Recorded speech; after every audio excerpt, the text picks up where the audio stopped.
Tuguhaye ikaze wowe wemeye gukurikira ibiganiro byacu, wowe ukurikira buri munsi kuri channel yacu Miss Theone. Uyu munsi tugiye kubaganirira ku ndwara y'ise.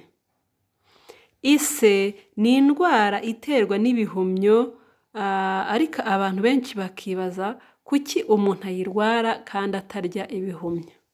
Turaza kubasobanurira ubwo bwoko bw'ibyo bihumyo n'uburyo bishobora kugutera indwara y'ise. Ikaze rero mu kiganiro ubashe kunguka byinshi. Wibuke gukora subscribe kugira ngo tujye tubana nawe buri munsi. Ise ni indwara ifata ku ruhu iterwa na mikorobe zo mu muryango w'ingirwabihumyo zifata ku ruhu. Ni indwara y'ise yororoka mu kutagirira isuku uruhu cyangwa se mu kudakora isuku ihagije ku ruhu rwacu. Ni byiza rero kwiyuhagira igihe uvuye mu rugendo cyangwa igihe wiriwe mu mukungugu kugira ngo urwanye indwara y'ise. Umuntu urwaye ise agira ibibara ku ruhu rwe ndetse bishobora kuba ari nk'ibidomagure cyangwa se bikoze nk'uruziga runini. Ibyo bibara bishobora kuba bifite ibara ry'isine cyangwa ibara ry'ibyatsi byumye.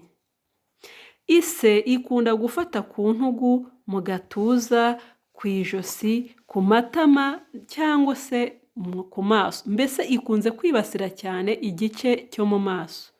Iyo imaze rero kugera ku rugero rukabije, hari abo usanga yarafashe ku gice cy'umugongo, hari abo usanga yarafashe ku nda, mbese igenda ikwirakwira bitewe n'uburyo utayivuje. Umuntu urwaye ise arishimagura kubera uburyaryate. Iyo utayivuje iba ishobora gufata umubiri wose. Kuyivuza ni ugushirika ubute. Kwivuza ise bisaba gufata umwanya uhagije, bisaba kwivuza igihe kirekire kugira ngo ise ibashe gukira. Muri make kuyivuza nta kurambirwa kubaho. Ikindi ntihazagire ukubeshya ngo umuti we ni nk'ako kanya. Hari abantu usanga bari kwamamaza imiti akakubwira ngo ngewe mfite umuti uvura ise nk'ako kanya. Uwo muti ntawubaho kuko uburyo bwiza bwo kwivura ise ni ukwivuza imiti yo kwa muganga kandi ukayivuza igihe kirekire bikagufasha gukira vuba. Reka tuvuge rero ku buryo umuntu yakwirinda ise. Indwara imaze gufata abantu benshi, indwara imaze kujya yangiza uruhu rw'abantu benshi. Ikintu cya mbere ni uko wakwirinda kwihanaguza isume umuntu urwaye ise yihanaguje. Icya kabiri, irinde kwambarana nawe. Na cyane ko kwambarana ari umuco mubi, ari umuco udakwiriye rwose. Ni byiza rero ko ubyirinda kugira ngo utandure indwara y'ise. Ikindi, irinde kumwitsiritaho. Kugumya umwiyegerezaho, umwitsiritaho bishobora nabyo kuguteza kwandura ise. Ikindi kintu wakora mu buryo bwo kwirinda ise ni uko wiyuhagira buri munsi amazi meza n'isabune. Ukibuka kwambara imyenda ifite isuku kandi ukibuka no gusukura ibyo uryamamo kugira ngo urusheho kwirinda indwara y'ise. Niba umaze kubona watangiye kwandura ise, ihutire kwivuza kwa muganga igihe wafashwe. Wirindira ko ise izabanza gufata ahantu hanini ku bice by'umubiri, wirindira ko ise izabanza gukwira mu maso hose ngo ubone kwivuza. Ukibona akadomo ka mbere, ukibona akabara ka mbere k'ise, ihutire kwa muganga bagufashe kandi tukwizeza neza ko rwose ikira. Ikindi, kuba ise iterwa n'ingirwabihumyo ntibivuze ko uyandura aba yariye ibihumyo. Tubyumve, kuba ari ise ibarirwa mu muryango w'ingirwabihumyo ntabwo bisobanuye ko umuntu urwara ise ari umuntu wariye ibihumyo. Kwa muganga hari imiti ivura ise nubwo bifata igihe kirekire ariko ise irakira. ntabwo ari ibintu ngo ugenda ngo wivuze nk'uko umuntu agenda akivuza umutwe agahita akira. Ise bisaba umwanya, ukagira isuku, ukiyitaho, ukita ku byo wambara, ukita ku byo uryamamo, ukanywa imiti neza, ukisiga imiti neza, ise irakira.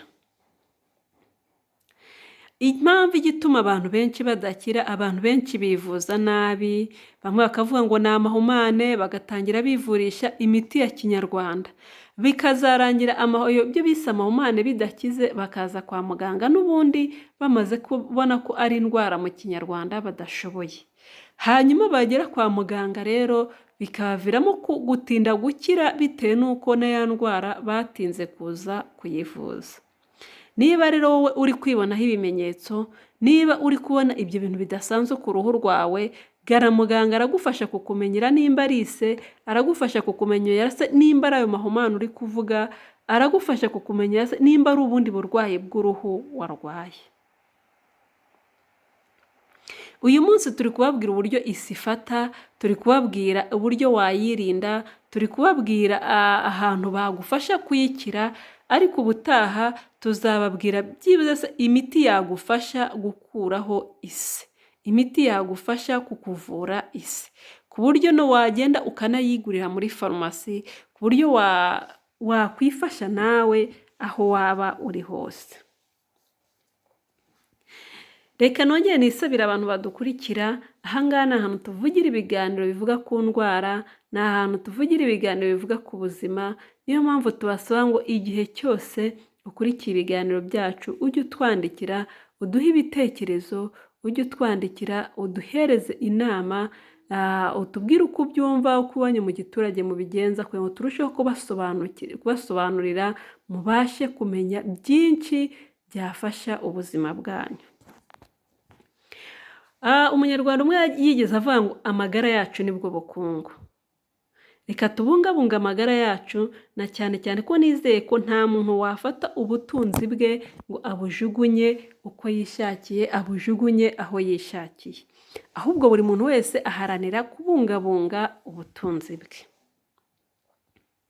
Nkomeze nshimire mwebwe mubana natwe buri munsi, nkomeze nshimire mwe mwakoze subscribe. Turabakunda, muri abantu b'ingenzi kuri twebwe kandi muri ab'agaciro kuri sosiyete, na cyane ko buriya ibiganiro bifasha sosiyete, abantu benshi baba babikeneye ngo babashe kugira ibyo bunguka bifasha ubuzima bwabo. Niba rero wabashije kugira umugisha wo kumva ikiganiro, gerageza ugihereze inshuti zawe, gerageza ugisangize abandi, nabo babashe gusobanukirwa n'iyi ndwara y'ise, babashe kumenya n'uburyo bayirinda n'uburyo bayivuza. Nababwiye ko uburyo yanduramo cyane ni igihe wowe utagirira isuku uruhu rwawe. Igihe wiriwe ahantu hari umukungugu, uba ugomba kwiyuhagira kugira ngo wa mukungugu uwuvaneho, kuko tuzangirwa duhumyo nababwiye akenshi ziza mu mukungugu.